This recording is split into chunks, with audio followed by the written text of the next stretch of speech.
નમસ્કાર દર્શક મિત્રો, @ગુજરાતમાં આપનું સ્વાગત છે. આખરે મેઘરાજા તેમનો વેકેશન પીરિયડ પૂરો કરીને ગુજરાતમાં ધમાકેદાર એન્ટ્રી કરી લીધી છે. પણ ગુજરાતમાં મેઘરાજાએ એવી સટાસટી બોલાવી નાખી છે કે અનેક વિસ્તારો તો પાણીમાં ગરકાવ જોવા મળી રહ્યા છે. એટલે કે મહારાષ્ટ્ર બાદ હવે ગુજરાતને મેઘરાજા બરાબરના ધમરોડી રહ્યા છે, જેમાં સૌરાષ્ટ્ર અને દક્ષિણ ગુજરાતમાં મેઘ તાંડવ જોવા મળ્યું હતું. સમાચાર એવા સામે આવ્યા કે હવામાન વિભાગનું કહેવું છે કે ગુજરાતમાં વરસાદી સિસ્ટમ સક્રિય થતા મોટાભાગના વિસ્તારોમાં વરસાદ પડી રહ્યો છે. દક્ષિણ ગુજરાત અને સૌરાષ્ટ્રના વિસ્તારોમાં પણ ભારે વરસાદ નોંધાયો છે. ખાસ કરીને રાજ્યમાં જૂનાગઢ અને પોરબંદર જિલ્લામાં સૌથી વધારે વરસાદ ખાબક્યો છે. બંગાળની ખાડીમાં ઉત્પન્ન થયેલી સિસ્ટમના કારણે બુધવારે દક્ષિણ ગુજરાત તેમજ સૌરાષ્ટ્રમાં ભારે વરસાદ થયો છે. સવારથી લઈને સાંજ સુધીમાં જૂનાગઢના મેંદરડામાં 13 ઇંચ, પોરબંદરમાં 10 ઇંચ તેમજ નવસારીમાં 8.5 ઇંચ જેટલો ભારે વરસાદ થયો હતો. આની અસરથી વાહન વ્યવહાર પર પ્રભાવિત થઈ ગયું હતું. અમુક સ્થળોએ સિટી બસના રૂટ પણ બંધ કરી દેવામાં આવ્યા હતા. તો ગુજરાત ઉપર હાલ તો જે સિસ્ટમ સક્રિય છે, રાજ્યના આસપાસના વિસ્તારોમાં આગામી દિવસોમાં ઊભી થનારી સિસ્ટમના કારણે આજે એટલે કે ગુરુવારે પણ તેમજ આગામી દિવસોમાં સાર્વત્રિક વરસાદ પડવાની શક્યતા છે. તમે જણાવી દઈએ કે મીડિયા રિપોર્ટ મુજબ એવી માહિતી મળી રહી છે કે રાજ્યના 129 તાલુકામાં વરસાદી માહોલ જામ્યો છે, જેમાં જૂનાગઢના મેંદરડામાં સૌથી વધુ 13 ઇંચ વરસાદ પડ્યો હતો. કેશોદ અને વંથલીમાં 10 ઇંચ, માણાવદરમાં 8 ઇંચ વરસાદ ખાબક્યો છે. પોરબંદરમાં 9 ઇંચ, મહુવામાં 5 ઇંચ વરસાદ ખાબક્યો છે. દક્ષિણ ગુજરાતમાં પણ નવસારીના ગણદેવીમાં 9 ઇંચ વરસાદ પડ્યો છે. ચીખલીમાં 7 ઇંચ, કપરાડામાં 6 ઇંચ વરસાદથી હાલાકી થઈ ગઈ છે.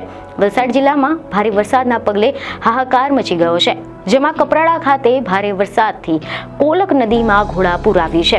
આ નાલા પાટીનો કોઝવે ડૂબતા 6 ગામનો સંપર્ક તૂટી ગયો છે. આ સાથે જ એવી ખબરો છે કે કપરાડાના કરચોંડ પાસે મરુ નદીમાં પૂરની સ્થિતિ છે. તેમજ ગીર સોમનાથ જિલ્લામાં પણ મેઘરાજાની ધમાકેદાર બેટિંગ જોવા મળી છે. ઉના તાલુકાનું ખત્રીવાડા ગામ 2 ભાગમાં વેચાઈ ગયું હતું. રૂપેણ નદીમાં પૂર આવતા ખત્રીવાડ ગામ પાણી થઈ ગયું છે.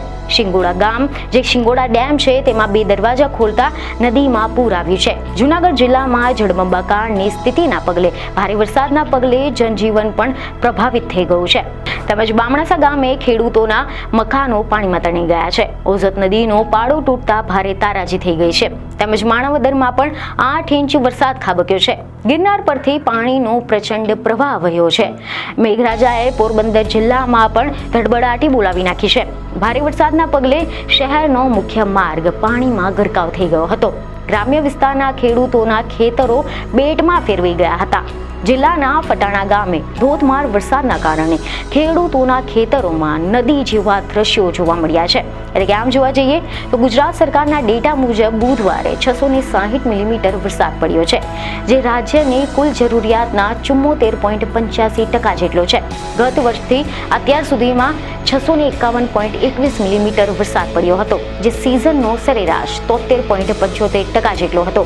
મહત્વનું છે કે હજુ લગભગ 1 અઠવાડિયા પહેલા ગત વર્ષની સરખામણીએ વરસાદની 12% આસપાસ ઘટ સર્જાઈ હતી, પરંતુ ગણતરીના દિવસોમાં જ હવે પરિસ્થિતિ પલટાઈ ગઈ છે.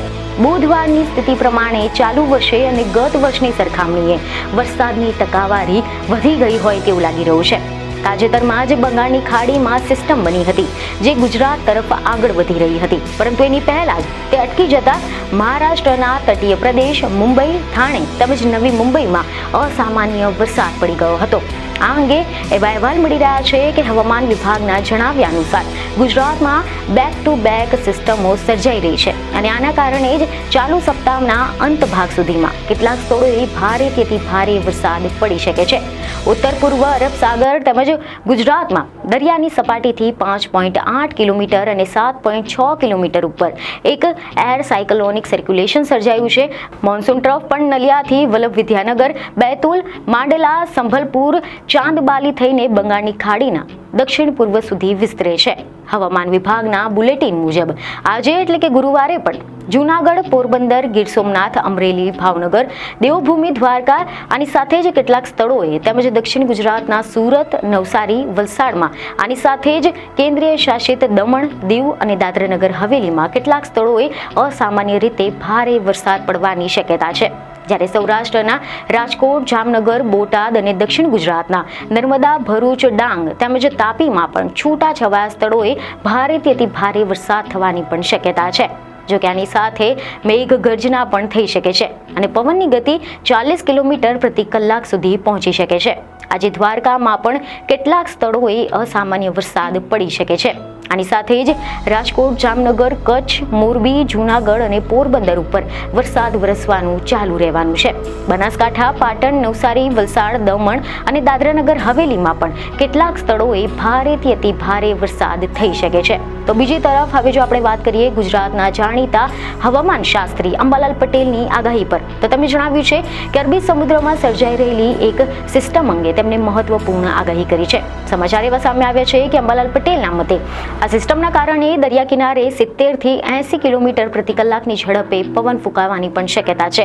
આ પરિસ્થિતિને જોતા ખાસ કરીને દક્ષિણ ગુજરાત અને સૌરાષ્ટ્રના દરિયા કિનારાના વિસ્તારો પર વિશેષ ધ્યાન રાખવું પડશે. તેમને માછીમારો અને દરિયા ખેડૂઓને દરિયામાં ન જવાની તેમજ સાવધ રહેવાની સલાહ આપી છે. હવામાન નિષ્ણાંતે તો એવી પણ જાણકારી આપી છે કે કેટલાક ભાગોમાં છૂટો છવાયો વરસાદ રહી શકે છે, પરંતુ દક્ષિણ ગુજરાતમાં ભારે વરસાદની આગાહી છે. સૂર્ય કર્ક રાશિમાં આવતા મધ્ય ગુજરાતમાં ભારેથી અતિ ભારે વરસાદની આગાહી છે. આજે એટલે કે 21 તારીખે પણ અમદાવાદ, ગાંધીનગર, મહીસાગર, બનાસકાંઠા, સાબરકાંઠા, પંચમહાલમાં ભારે વરસાદ થઈ શકે છે, તો કેટલાક વિસ્તારોમાં અતિ ભારે વરસાદ પણ રહી શકે છે.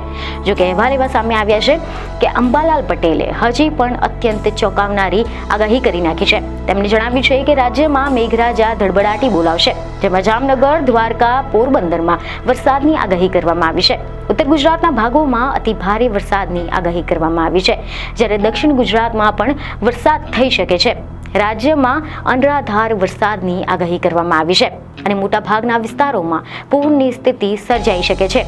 અનેક વિસ્તારોમાં તો 12 ઇંચથી વધુ વરસાદ પણ થઈ શકે છે. મહત્વનું છે કે આજે પણ અમદાવાદમાં વરસાદી માહોલ જોવા મળી રહ્યો છે. ક્યાંક સારા ઝાપટા છે તો ક્યાંક સામાન્ય વરસાદ વરસ્યો છે, પરંતુ બીજી તરફ સૌરાષ્ટ્ર અને દક્ષિણ ગુજરાતમાં પણ મેઘરાજા મન મૂકીને વરસી રહ્યા છે. ગુજરાતમાં વરસાદ લાવે તેવી 5 સિસ્ટમો સક્રિય થઈ છે અને આના કારણે રાજ્યમાં સાંભેલાધાર વરસાદની શક્યતા છે, જેથી ગુજરાતમાં હજી પણ આગામી દિવસોમાં હવામાન વિભાગે એલર્ટ આપી દીધા છે. જ્યારે હવામાન નિષ્ણાંત અંબાલાલ પટેલે પણ ભારેથી અતિ ભારે વરસાદની સાથે પવનનું જોર વધવાની આગાહી કરી નાખી છે. તો હવે જોવાનું રહ્યું કે મેઘરાજા ગુજરાતમાં હજી પણ કેવા પ્રકારનું વલણ દર્શાવે છે. પરંતુ ત્યાં સુધી આવી બીજી અનેક ખબરો માટે અમારી સાથે બન્યા રહો. બીજી એક ખબરો સાથે ફરી મળીશું. ધન્યવાદ.